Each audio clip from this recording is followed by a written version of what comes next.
Assalamualaikum warahmatullahi wabarakatuh. Halo semuanya, perkenalkan nama saya Pak Tropik. Saya dari program studi manajemen dari kelas manajemen 22K. Nah, jadi video kali ini saya akan membahas materi tentang berbagai macam lembaga keuangan dan laporan keuangan. Dan tonton video saya sampai akhir karena ini sangat penting ya untuk mempersingkat waktu. Kita mulai saja ke pembahasannya. Nah, menurut kalian, apa sih lembaga keuangan? Mungkin sebagian kalian yang nonton udah ada yang tahu ya. Jadi, lembaga keuangan adalah entitas atau organisasi yang beroperasi dalam sektor keuangan untuk menyediakan berbagai layanan keuangan kepada masyarakat atau pelaku ekonomi. Ini mencakup berbagai jenis institusi seperti bank, perusahaan asuransi, dana pensiun, perusahaan modal ventura, dan banyak lainnya. Lembaga keuangan berperan penting dalam intermediasi keuangan, yaitu menghubungkan pihak yang memiliki surplus dana dengan pihak yang membutuhkan pinjaman atau investasi, sehingga mendukung pertumbuhan ekonomi dan aktivitas finansial secara keseluruhan. Ada beberapa jenis lembaga keuangan. Ada bank konvensional. Ini adalah bank yang umumnya kita gunakan untuk menyimpan uang, mendapatkan pinjaman, dan berinvestasi. Mereka adalah bagian penting dari ekosistem keuangan, lembaga keuangan. Selanjutnya, ada non-bank. Ini termasuk perusahaan asuransi yang melindungi kita dari risiko keuangan, perusahaan sekuritas yang memungkinkan kita berinvestasi dalam saham dan obligasi, serta dana pensiun yang menyediakan keamanan finansial di masa pensiun. Selanjutnya yaitu ada bank sentral. Ini adalah badan pemerintah yang mengendalikan suplai uang dalam ekonomi, menentukan suku bunga, dan menjadi stabilitas harga. Selanjutnya yaitu peran laporan keuangan. Laporan keuangan adalah dokumen vital yang membantu kita memahami kesehatan finansial sebuah lembaga.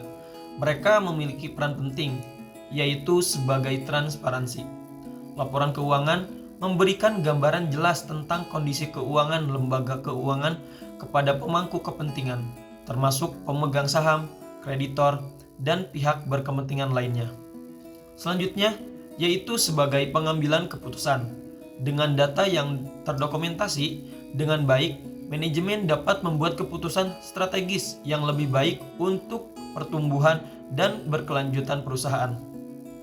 Selanjutnya yaitu sebagai penilaian kinerja. Investor dan kreditor menggunakan laporan keuangan untuk menilai kinerja keuangan lembaga dan menentukan apakah akan berinvestasi atau memberikan pinjaman. Sekarang membahas jenis laporan keuangan.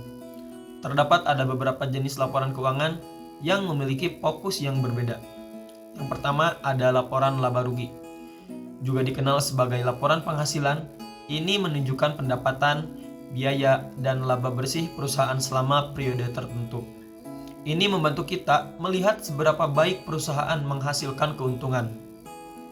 Yang kedua, ada neraca keuangan. Ini adalah foto-foto keuangan perusahaan pada satu titik waktu. Ini mencantumkan semua aset, kewajiban, dan ekuitas, memberikan gambaran tentang seberapa besar perusahaan dan seberapa banyak hutangnya. Yang ketiga, ada laporan arus kas. Ini melacak semua aliran masuk dan keluar uang selama periode tertentu.